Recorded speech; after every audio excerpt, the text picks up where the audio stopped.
వేదిక టీవీ ప్రేక్షకులకు స్వాగతం. వేదిక టీవీ చేపడుతున్న సర్వే ఏదైతే ఉందో ఇది కేవలం ప్రజల అభిప్రాయాలు మాత్రమే. వేదిక టీవీ అభిప్రాయం కాదు. నిజాన్ని నిర్భయంగా ప్రజలతో మాట్లాడి చర్చించడానికి వేదిక టీవీ ఎల్లప్పుడూ కృషి చేస్తుంది. ప్రజల సమస్యలను ప్రభుత్వానికి చేరవేయడమే లక్ష్యంగా ఈ సర్వే చేపడుతున్నాం. ఇందులో భాగంగా ఈరోజు సూర్యాపేట జిల్లాకు రావడం జరిగింది. మరి ఈ సూర్యాపేటలో ఉన్నటువంటి కొత్త బస్ స్టాండ్కి చాలా గ్రామాల నుంచి ప్రజలు నేరేడుచెల్ల, భీమారం, కోదాడ, తుంగతుర్తి, తొర్రూరు, ఖమ్మం, మహబూబాబాద్, నల్గొండ, నెక్రకల్ నుంచి ప్రజలు ఇక్కడికి రాకపోకలు సాగిస్తుంటారు.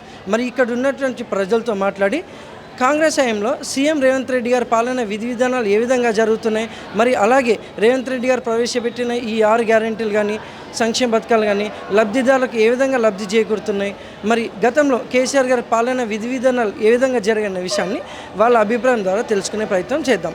రిపోర్టర్ కార్తిక్ గౌడ్, వేదిక టీవీ. నమస్తే అండి. మీ పేరు సార్? ఆర్ఏ నర్సిరెడ్డి. ఏం చేస్తుంటారు సార్? వ్యవసాయం. గ్రామం, మండలం? మోతే మండలం, హుస్సేనాబాద్ గ్రామం, సూర్యాపేట జిల్లా. సీఎం రేవంత్ రెడ్డి గారి పాలనపై మీ అభిప్రాయం ఏంటి సార్? అతని పరిపాలన పేదలకు గృహాలు కట్టిస్తుండు, కొన్ని గ్రామాలు దత్తత తీసుకొని, అది పర్వాలేదు. రైతాంగ పరంగా మాత్రం కొంచెం ఇబ్బందికరమైన పరిస్థితులు ఉన్నాయి. ఇప్పుడు గిట్టుబాటు ధరలు ఇస్తే ఏం బాధలేదు, గిట్టుబాటు ధరలు ఇవ్వకపోవడం, రైతులకు రైతు బంధు ఇస్తానని ఇవ్వకపోవడం, ఇవన్నీ రైతు వ్యవసాయానికి ఏం మిగిలే పరిస్థితి లేదు. ఇంకా కొన్ని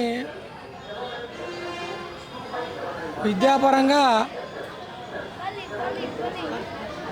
పిల్లలకు fee reimbursement doctor YS Rajasekhar గారు ఇచ్చినట్టు ఇస్తే క్షేమదాయకం. అందరు పిల్లలు విద్యావంతులు అవుతారు. వారు పిల్లలందరికీ కూడా ఇంజనీరింగ్ విద్యార్థులకు కానీ విద్యార్థులందరికీ ఫీజు రియంబర్స్మెంట్ ఇవ్వాలి. రైతు బంధు, ఎందుకంటే రైతులు అప్పుల ఊపిలో కూరుకుపోయేటువంటి దుస్థితి దాపరించింది. కేంద్ర గవర్నమెంట్ గిట్టుబాటు ధర కల్పించట్లేదు. కావున పెట్టుబడి సాయమైన రైతులకు తక్షణం అందిస్తే అతని పరిపాలన కొంతవరకు బాగానే ఉంటుంది. మరి గతంలో కేసీఆర్ గారి పాలనపై మీ అభిప్రాయం ఏంటి సార్? కేసీఆర్ పిల్లలకు సన్న బియ్యం పెట్టిండు, పిల్లల్ని విద్యార్థుల్ని మంచిగా చూసుకుంటూ రైతుల్ని కాపాడిండు. లేకుంటే ఆయన కేసీఆర్ గారు రైతు బంధు ఇవ్వకపోతే ఈ పాటికి రైతులందరూ, ఎంతోమంది రైతులు ఉరేసుకొని వచ్చే పరిస్థితి కనపడేది. ఆయన 6 సంవత్సరాలు ఏకదాడిగా రైతు బంధు ఇవ్వడం వల్ల వ్యవసాయం చేసే రైతులు కొంతవరకు అప్పుల ఊపిలో కూరుకుపోకుండా కొంతవరకు బయటపడరు. Thank you sir. Thank you very much. మీ పేరు సార్? బ్రహ్మచారి. ఏం చేస్తుంటారు సార్? కార్పెంటర్. గ్రామం, మండలం? మహబూబాబాద్ డిస్టిక్, గ్రామం నాంచారి మడూరు. సీఎం రేవంత్ రెడ్డి గారి పాలనపై మీ అభిప్రాయం ఏంటి సార్? మంచిగా లేదు, స్టడీ నాలెడ్జ్ లేదు, సీఎం చేసే పద్ధతి తెలియదు, అన్నీ హామీలు ఇచ్చిండు, ఏది నెరవేర్తలేడు. 5 years కూడా ఉండడు, కష్టమే. ఆర్మీ యుద్ధం జరుగుతా అంటే అందాల పోటీలని అది ఇదని అన్ని పెడతాడు, వ్యవహారం తెలియదు, ఏం తెలియదు. Waste CM. స్టడీ నాలెడ్జ్ లేదు, వేస్ట్.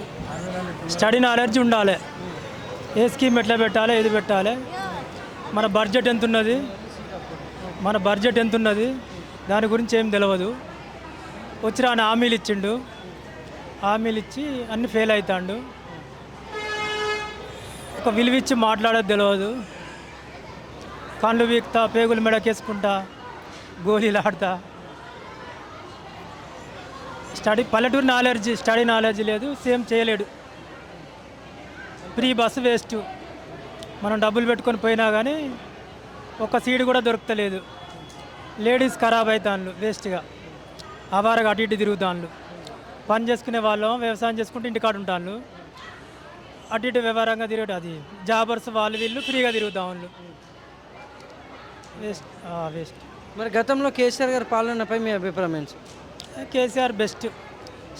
కేసీఆర్ అయినా, కేటీఆర్ అయినా, హరీష్ రావు అయినా స్టడీ నాలెడ్జ్ పర్వాలేదు. వాళ్ళు ఏం పెట్టినా సెట్ చేసేంత నాలెడ్జ్ ఉన్నది, శక్తి ఉన్నది, చేయగలుగుతారు. బీఆర్ఎస్ పాలన బాగుంది. నీళ్లు నిధులు కరెంటు, రైతులకు, కళ్యాణ లక్ష్మి, షాదీ ముబారకు అన్నీ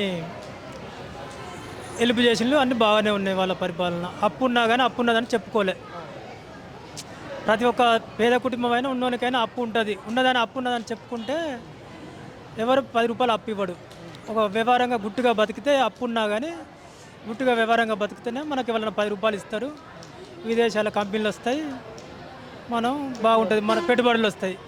మనమే ఏం లేవని చేజాపుంటే వాడు రాడు. Thank you. Thank you sir.